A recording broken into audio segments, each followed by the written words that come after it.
Okey, jom kita bincang sesuatu yang menarik hari ini. Macam mana kalau saya cakap seni sebenarnya boleh mengubah cara kita mendidik?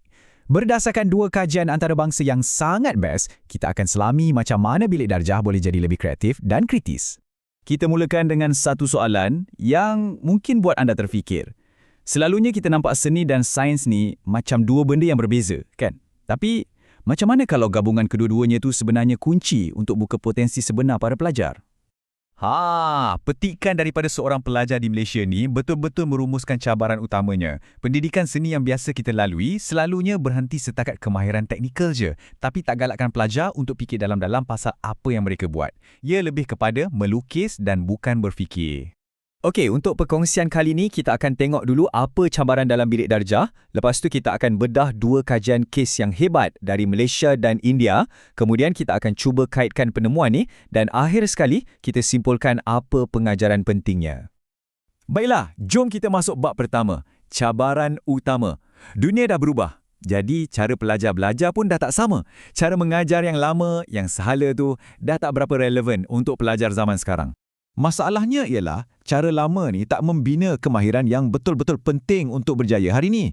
Pelajar mungkin boleh hafal fakta, tapi adakah mereka betul-betul belajar untuk berfikir, bekerjasama dan mencipta? Lazimnya, tak. Sekarang, mari kita lihat penyelesaian yang pertama. Ada satu projek dari Malaysia yang menguji satu cara baru untuk ajar seni dengan menggabungkannya dengan subjek-subjek lain.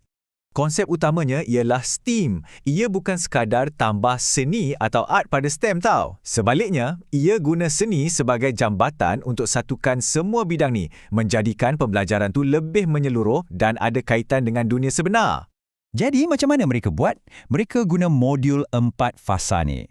Pelajar mula dengan teroka isu dunia sebenar, lepas tu mereka kaitkan dengan konsep sains dan teknologi, kemudian hasilkan satu karya seni dan akhir sekali mereka bentang dan fikirkan balik apa yang mereka dah belajar. Nampak tak? Ia satu proses pembelajaran berasaskan projek yang sangat tersusun. So, berkesan ke tak? Jom kita tengok data.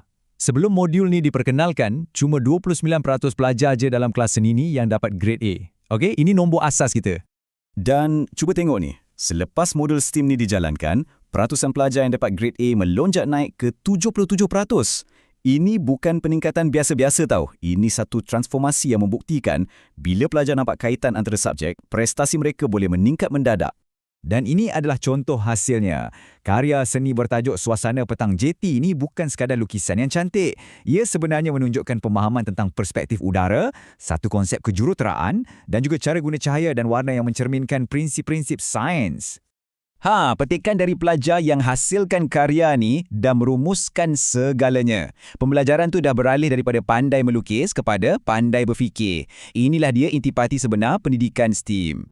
Okey, dari Malaysia, jom kita ke India pula untuk tengok satu pendekatan yang berbeza, tapi sama hebatnya.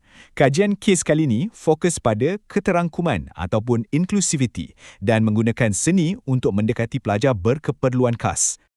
Projek ni dibina atas prinsip yang dipanggil Reka Bentuk Universal untuk Pembelajaran atau UDL.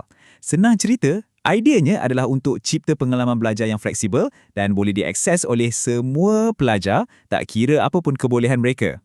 Dan hasilnya, buku yang luar biasa ni, The World Around Us. Apa yang paling penting pasal buku ni ialah ia bukan direka untuk kanak-kanak, tapi oleh kanak-kanak. Setiap ilustrasi dalam buku ni adalah hasil karya kanak-kanak dengan autism dan sindrom Down. Dan data kuantitatifnya memang sangat memberangsangkan. Tengoklah skor-skor ni, terutamanya untuk kebolehkaitan. Hampir sempurna, 4.9 daripada 5. Ini menunjukkan yang pelajar rasa ada satu hubungan yang sangat kuat dengan buku tu. Petikan ringkas daripada seorang pelajar ni menjelaskan segalanya. Bila pelajar nampak diri mereka dan kreativiti mereka sendiri dalam bahan pembelajaran, mereka terus rasa terhubung. Rasa takut tu hilang dan keyakinan diri terbina. Jadi, kita ada dua kajian yang nampak sangat berbeza. Satu di Malaysia fokus pada prestasi akademik, satu lagi di India fokus pada keterangkuman. Sekarang, jom kita cuba cari titik persamaan antara kedua-duanya. Di sebelah kiri, kita ada karya teknikal dari Malaysia. Di sebelah kanan, muka depan buku yang menawan dari India. Walaupun nampak macam langit dengan bumi, kedua-duanya sebenarnya mewakili benda yang sama. Pelajar yang mengambil alih pembelajaran mereka sendiri dan diberi kuasa untuk mencipta. Slide ini merumuskannya dengan sangat jelas. Pendekatan berasaskan projek di Malaysia tu telah melonjakkan pemikiran kritis. Manakala pendekatan penciptaan bersama di India pula menghasilkan penglibatan dan kebolehcapaian yang luar biasa.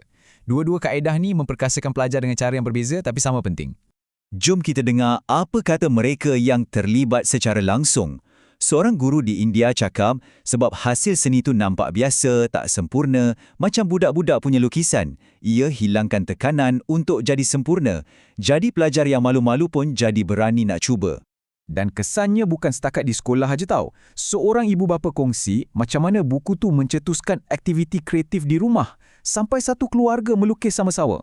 Interaksi macam ni, buku teks biasa memang tak boleh bagi. Jadi, apa pengajaran utama dari semua ni? Macam mana kita boleh guna prinsip-prinsip ni dalam cara kita berfikir pasal pendidikan? Inilah rumusan pentingnya. Pertama, seni bukan pasal hasil akhir semata-mata, ia adalah satu proses untuk berfikir.